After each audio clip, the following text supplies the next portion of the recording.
Hi guys, मैं doctor Manoj Kumar. स्वागत है आपका हमारे YouTube channel Lakshmi pharma health care में। दोस्तों, आज मैं आपसे बहुत ही इंपॉर्टेंट टॉपिक पर बात करने जा रहा हूँ। बने रहना वीडियो में अंत तक। गाइस, यदि आपकी गर्दन व बगलों और अन्य जगहों पर पैपिलोमा है तो परजीवी आपको अंदर से खा रहे हैं। आपके शरीर में पैपिलोमा परजीवियों द्वारा उत्पन्न होते हैं। यदि किसी व्यक्ति की स्किन पर पैपिलोमा होते हैं तो इसका मतलब है कि खतरनाक परजीवियों के समूह उनके भीतर अंगों में बस गए हैं और धीरे धीरे उनका मांस खा रहे हैं। आंकड़ों के अनुसार 1 अरब से भी ज्यादा लोग परजीवियों से संक्रमित हैं। पैपिलोमा के दाने संक्रमण को पहचानने का सबसे सही तरीका है। हम संक्रमण के मामले में काफी ऊपर हैं।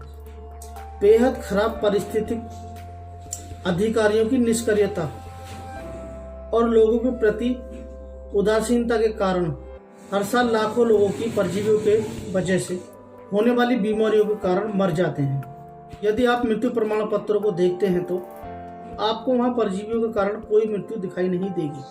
अपवाद बहुत ही दुर्लभ है और एक नियम के रूप में ये ऐसी स्थितियां हैं जब संक्रमण को अनदेखा करना असंभव है। उदाहरण के लिए हृदय कीड़ों से भरा पड़ा है। यह मानना कि परजीवी और सभी मौतों में लगभग 89% मौतें परजीवियों के कारण होती हैं। इस सच्चाई को मानना स्थानीय चिकित्सा अधिकारियों के लिए फायदेमंद नहीं है। इसके अलावा परजीवियों से उत्पन्न होने वाली बीमारियां लोगों को क्लिनिक में जाने और महंगी दवाएं खरीदने के लिए मजबूर करती हैं। यह बहुत बड़ा बाजार है। मुझे उम्मीद है आप मेरे कहने का मतलब इस वीडियो के माध्यम से समझ सकते हैं कि मेरा कहने का क्या मतलब है। कई रिसर्च समूहों ने सहमति व्यक्त की है कि परजीवियों द्वारा निकाले गए अपशिष्ट उत्पाद मानव स्किन पे पैपिलोमा का कारण बनते हैं। इसके अलावा यदि आप अपनी स्किन पर पैपिलोमा देखते हैं तो इसका मतलब है कि परजीवी आपके शरीर में पहले से ही बस चुके हैं और सक्रिय रूप से अंडे दे रहे हैं। इसका मतलब यह है कि हर व्यक्ति जिसकी स्किन पर पैपिलोमा है वो काफी खतरे में है और फिर तथाकथित प्राकृतिक सहित सभी मौतों में से लगभग 89% का एक ही कारण है, व्यक्ति को अंदर से धीरे धीरे लील रहे परजीवी। कुछ लोगों का कहना है कि आमतौर पर परजीवी हेलमिंथ होते हैं जो स्किन पर दिखाई देने वाले पैपिलोमा बनाते हैं। वे मौत का कारण कैसे हो सकते हैं? दरअसल यह सोचना बहुत बड़ी गलती है कि किसी व्यक्ति के परजीवी केवल कीड़े हो सकते हैं। विभिन्न अंगों में रहने वाले विभिन्न प्रकार के परजीवी एक बड़ी संख्या में मौजूद रहते हैं जो काफी सारे गंभीर परिणामों को जन्म देते हैं।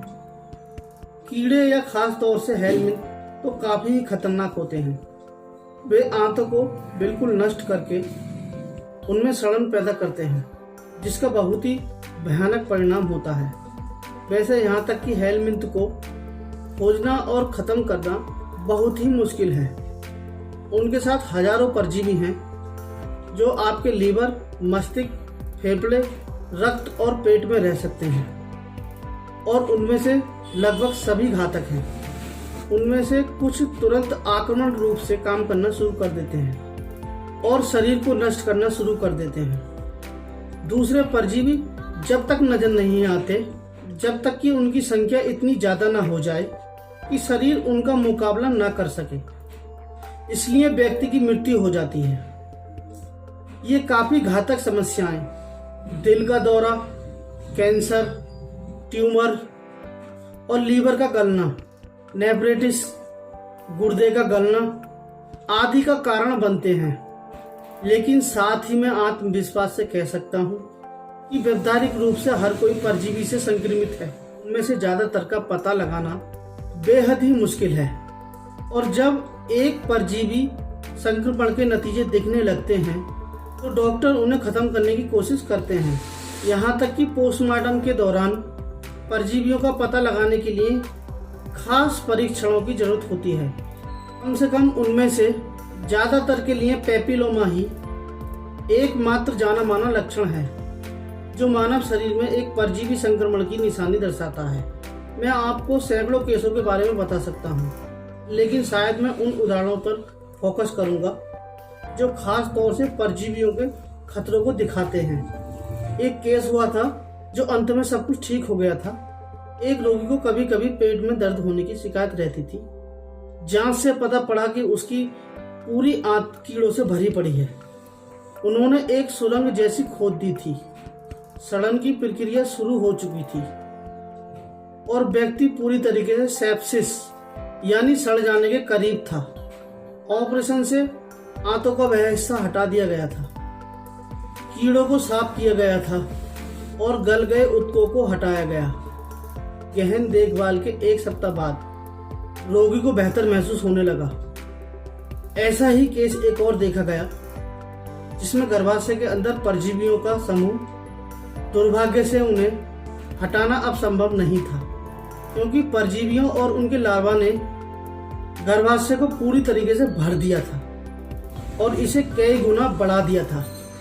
इसलिए गर्भाशय ही हटाना पड़ा, लेकिन महिला को बचा लिया गया और उसके गर्भाशय को हटाने के बाद उसे विशेष इलाज दिया गया, लेकिन 3 साल में उसकी मृत्यु हो गई। ऐसा ही तीसरा केस मैं आपको बताने जा रहा हूँ जो हृदय में इकोनोकोकल सिस्ट बीमारी का बहुत देर से पता चला। इलाज करने वाले डॉक्टर को लगा कि व्यक्ति को सिर्फ कोरोनरी हृदय रोग एंजाइना था, लेकिन सच्चाई बहुत ज्यादा क्रूर थी। हृदय प्रत्यारोपण ने भी काम नहीं किया, कोई डोनर ही नहीं मिला। नतीजन रोगी फिर से होश में आए बिना ही मर गया। दुर्भाग्य से यह कहा जा सकता है कि मनुष्य के अंदर परजीवियों की जांच करने का कोई ठोस तरीके नहीं है।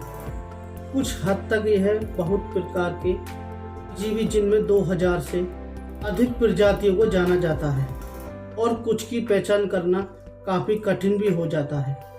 भारत में कुछ ही स्थानों पर एक पूर्ण परजीवी टेस्ट किया जा सकता है और काफी पैसा खर्च होता है।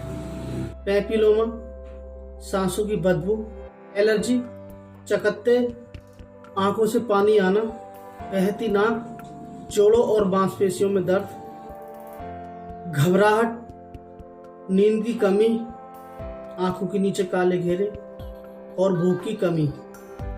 यदि कम से कम एक लक्षण दिखे तो 99% संभावना है कि आपके शरीर में परजीवी हैं और आपको जल्द से जल्द उनसे छुटकारा पाने की जरूरत है। यहाँ मैं कहूँगा, परजीवी संक्रमण के इलाज के लिए दवाओं की वर्तमान स्थिति काफ़ी बेकार है। बेशक कुछ विशेष दवाएं हैं जो शरीर से हेलमिंथ को साफ कर सकती हैं। कुछ प्रकार के हृदय के कीड़ों और लीवर के परजीवियों के खिलाफ थोड़ी प्रभावी दवाएं हैं, लेकिन उनके साथ मुख्य समस्या यह है कि ये केवल विशेष प्रकार के परजीवियों पर असर करती हैं, जबकि प्रत्येक व्यक्ति को कम से कम 7-8 प्रजातियों से संक्रमित होता है। यदि हम औसत संख्या लेते हैं तो हमें प्रत्येक संक्रमण व्यक्ति में 11 से 14 प्रकार के परजीवी मिलते हैं। आज तक केवल एक ही ऐसा तरीका है जो परजीवियों से छुटकारा दिला सकता है। इस एंटी पैरासिटिक दवा को रेनेटस नोवा कहा जाता है। यह एक डाइटरी सप्लीमेंट है।